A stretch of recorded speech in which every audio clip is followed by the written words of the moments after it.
دل کا نور اور دل کی روشنی عطا فرماتے ہیں ان سے ہو سکتا ہے، اور جو اس سے محروم ہیں ان کے خواب و خیال میں بھی وہ نہیں آ سکتا۔ تو ابن جارود رحمۃ اللہ علیہ کہتے ہیں کہ قوم لوط کی بستیوں میں ہم داخل ہو ہی رہے تھے کہ ہم نے دیکھا کہ ایک بغیر داڑھی والا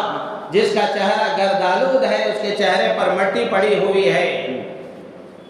تو ابن جارود کہتے ہیں کہ جب میں نے اسے دیکھا تو ہم نے سمجھ لیا کہ ہو نہ ہو یہ شیطان ہے،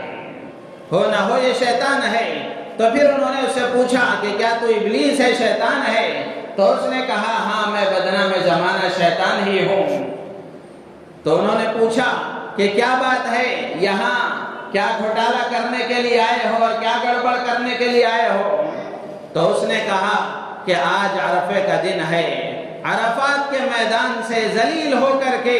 اپنے چہرے پر مٹی ڈالتا ہوا یہاں آیا ہوں، اور مایوس ہو کر یہاں آیا ہوں کہ زندگی بھر کسی کے 60 سال گزرے، کسی کے 40 سال گزرے، کسی کے 50 گزرے، کسی کے 70 گزرے، زندگی بھر میں نے اس سے گناہ کروائے۔ آج عرفات کے میدان میں حاجی اللہ سے کھڑے ہو کر دعا کرتا ہے اور اللہ تبارک و تعالی سے گناہوں کی معافی مانگتا ہے۔ اللہ کا یہ وعدہ ہے کہ عرفات کے میدان میں کی ہوئی دعائیں اللہ رد نہیں فرماتے، اور حاجی عرفات کے میدان میں دعا کرتا ہے تو میری زندگی بھر کی محنت ضائع ہو جاتی ہے، اس لیے مایوس ہو کر یہاں آیا ہوں۔ یہاں اس لیے آیا ہوں کہ یہ قوم لوط کی بستیاں، وہاں سے مایوس ہو کر یہاں ان کو دیکھ کر کچھ تسلی حاصل کرنے کے لیے آیا ہوں کہ یہاں میری محنتیں کامیاب ہوئی تھیں، جس کی وجہ سے یہ قوم ہلاک ہوئی۔ اور عرفات کے میدان میں اللہ تعالیٰ مغفرت عامہ کا اعلان فرماتے ہیں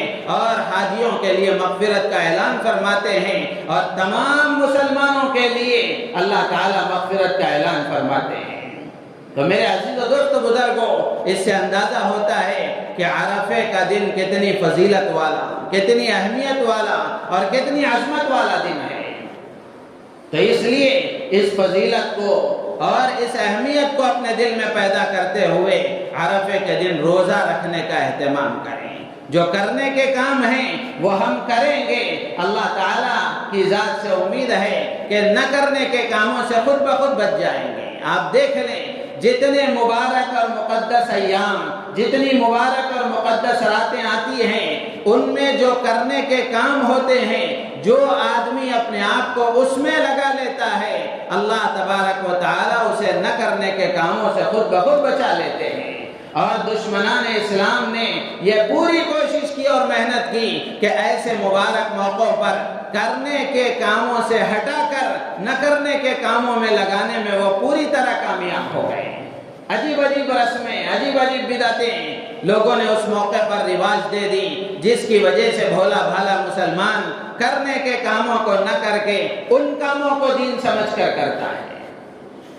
تو اس لیے اس کا ہم اہتمام کریں کہ عرفے کے دن روزہ رکھنے کی کوشش کریں، اور عرفے کے روزے کی فضیلت کو ہم سمجھیں کہ اللہ تعالیٰ پچھلے گناہوں کو بھی معاف فرما دیتے ہیں اور اگلے 1 سال کے گناہوں کو بھی معاف فرما دیتے ہیں۔ ذہن میں خیال آتا ہے کہ اگلا سال کون رہے گا، نہیں رہے گا، اگلے سال اس نے گناہ کیا ہی نہیں تو اللہ کیسے معاف فرما دیں گے؟ علماء نے لکھا ہے، محدثین نے لکھا ہے کہ عرفے کا روزہ رکھتا ہے آدمی تو گویا وہ اس بات کی علامت ہے کہ عرفے کا روزہ رکھنے کے بعد اللہ تعالیٰ آگے 1 سال کی اسے زندگی عطا فرمائیں گے اور اس میں اسے گناہوں سے بچنے کی توفیق عطا فرمائیں گے۔ بعض محدثین نے یہ لکھا ہے کہ اگر وہ زندہ رہا تو بھی مغفرت کے ساتھ ہے، اور اگر خدا نخواستہ اس کی موت مقدر تھی، وہ دنیا سے اگر چلا بھی گیا تو مغفرت کے ساتھ جائے گا۔ زندہ رہا تو بھی مغفرت کے ساتھ اور دنیا سے گیا تو بھی مغفرت کے ساتھ ہے۔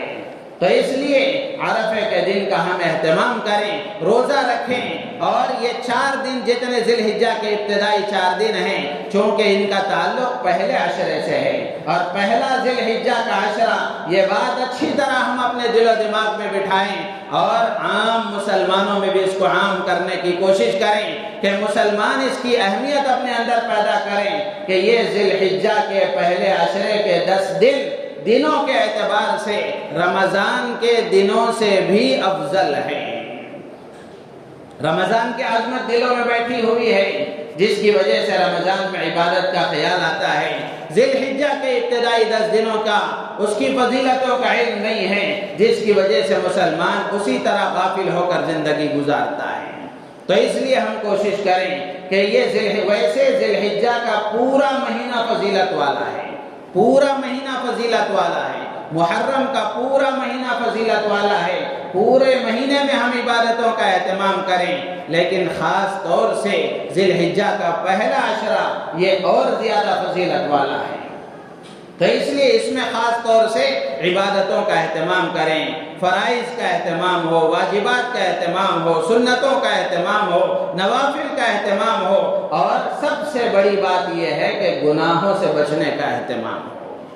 بہت زیادہ نوافل نہ کریں تو بھی کوئی حرج نہیں ہے، لیکن گناہوں سے بچنے کا اہتمام، آنکھوں کے گناہ، زبان کے گناہ، کانوں کے گناہ، دل دماغ کے گناہ، ہاتھوں پیر کے گناہ، ان گناہوں سے اپنے آپ کو بچانے کی کوشش کریں۔ جسم کے ذریعے ہونے والے گناہ، مال کے ذریعے ہونے والے گناہ، اور اعضاء و جوارح کی طاقتوں کے ذریعے ہونے والے گناہ، ہر طرح کے گناہوں سے اپنے آپ کو دور رکھیں۔ تو ایک بات تو یہ ہوئی۔ دوسری بات، ذی الحجہ کے مہینے میں ذی الحجہ کی 9ویں تاریخ سے، یعنی یوم عرفہ کے دن کی فجر سے لے کر 13 ذی الحجہ کی عصر تک تکبیرات تشریق کا اہتمام کرنا چاہیے۔ اللہ اکبر، اللہ اکبر، لا الہ الا اللہ، واللہ اکبر، اللہ اکبر وللہ الحمد۔ تو یہ تکبیرات تشریق کا اہتمام یوم عرفہ کی فجر سے 13 ذی الحجہ کی عصر تک، یعنی اتوار کے دن کی فجر سے لے کر جمعرات کی عصر تک اس کا اہتمام ہونا چاہیے۔ اور ہر مسلمان، مرد و عورت، مسافر، مقیم، تنہا نماز پڑھنے والا، جماعت سے نماز پڑھنے والا، مسبوق ہو، لاحق ہو، ہر ایک کے لیے فرض نماز کے بعد ایک مرتبہ، مرد ہے تو بلند آواز کے ساتھ، بلند کا مطلب چلانا نہیں ہے، ایک درمیانی آواز کے ساتھ، بلند آواز کے ساتھ ایک مرتبہ تکبیرات تشریق پڑھنا اس پر واجب ہے۔ جماعت کے ساتھ پڑھ رہے ہیں، امام صاحب پڑھیں گے، آپ بھی پڑھ لیں گے۔ تنہا اگر آپ نماز پڑھ رہے ہیں تو تنہا نماز پڑھنے والے کے لیے بھی فرض نماز کے بعد ایک مرتبہ تکبیر تشریق پڑھنا واجب ہے۔ عموماً عورتیں اس سلسلے میں غافل ہیں، غفلت کا شکار ہیں، عورتیں اس کا اہتمام نہیں کرتی۔ اچھے خاصے دیندار عورتیں بھی بہت مرتبہ ایسا ہوتا ہے، پوچھتی ہیں کہ کیا تکبیرات تشریق عورتوں کے لیے بھی پڑھنا ضروری ہے؟ ہاں، پڑھنا ضروری ہے۔ اسی لیے مفتی تقی عثمانی صاحب دامت برکاتہم نے ایک جگہ لکھا ہے کہ ان دنوں میں ایسا کرنا اچھی بات ہے کہ ان دنوں میں ایسا کر لیا جائے کہ گھر میں عورتیں جہاں نماز پڑھتی ہیں، بڑے گھر ہیں، اللہ نے سہولتوں والے گھر عطا فرمائے ہیں، تو ان گھروں میں جو نماز کے لیے کمرہ بنایا گیا یا نماز کے لیے جگہ طے کی گئی، یا چھوٹا گھر بھی ہے تو کہیں نہ کہیں عورتیں نماز کے لیے ایک جگہ خاص کر لیتی ہیں، تو اس جگہ پر ایک پیپر میں یا ایک تختی میں یہ تکبیرات تشریق لکھ کر وہاں لٹکا دی جائے کہ تاکہ نماز کے وقت وہ پڑھنا یاد آ جائے۔ تو ایک مرتبہ پڑھنا واجب ہے، ایک سے زائد مرتبہ اگر پڑھیں تو اس کی گنجائش ہے، مستحب ہے، پڑھ سکتے ہیں، منع نہیں ہے۔ لیکن اس کے علاوہ یہ تو فرض نماز کے بعد ہوا، اس کے علاوہ چلتے پھرتے، اٹھتے بیٹھتے، یہ تسبیحات کے ایام ہیں، اللہ کی بڑائی کو بیان کرنے کے ایام ہیں، تو اس لیے اس میں خاص طور سے چلتے پھرتے، اٹھتے بیٹھتے، بازاروں میں، گھروں میں، ہر جگہ پر بھی زبان پر یہ اللہ کی بڑائی کے کلمات ہونے چاہیے۔ تو ایک تو تکبیرات تشریق کا اہتمام کریں، یہ 2 عمل ہوئے، اور تیسرا عمل ہے قربانی کا، تیسرا عمل ہے قربانی کا، اور یہ قربانی اللہ تبارک و تعالیٰ نے قرآن پاک میں فرمایا فَصَلِّ لِرَبِّكَ وَانْحَرْ، کہ اپنے رب کے لیے نماز پڑھیے اور قربانی کیجیے۔ تو مسلمان، آزاد، صاحب نصاب اور مقیم، 4 شرطیں ہیں قربانی واجب ہونے کے لیے۔ مسلمان ہونا چاہیے، آزاد ہونا چاہیے، صاحب نصاب ہونا چاہیے۔ قربانی کے دنوں میں، قربانی کے جو 3 دن ہیں، ان 3 دنوں میں اگر اس کے پاس قرض سے، ضروریات اصلیہ سے ہٹ کر کے